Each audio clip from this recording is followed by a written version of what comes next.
மக்களின் அடிப்படை தேவைகளை நிறைவேற்றுவதில் தான் எப்பொழுதும் முன்னுரிமை அளிப்பதாக அமைச்சர் துரைமுருகன் தெரிவித்துள்ளார்.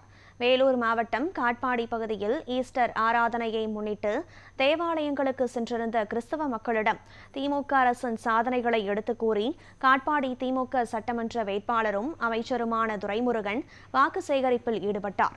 வாக்கு சேகரிப்பின் போது பொதுமக்களிடம் பேசிய அவர், மதசார்பற்ற கொள்கைகளை தொடர்ந்து பாதுகாத்திட மக்கள் தனக்கு மீண்டும் வாய்ப்பளிக்க வேண்டும் என கேட்டுக்கொண்டார். மேலும் தேவாலய நிர்வாகிகள் மற்றும் பங்கு தந்தையர்களை சந்தித்து அவர் அரசு திட்டங்களை எடுத்துக் கூறினார். இந்த வாக்கு சேகரிப்பின் போது திமுக நிர்வாகிகள் மற்றும் கூட்டணி கட்சி தொண்டர்கள் என ஏராளமானோர் பங்கேற்றனர்.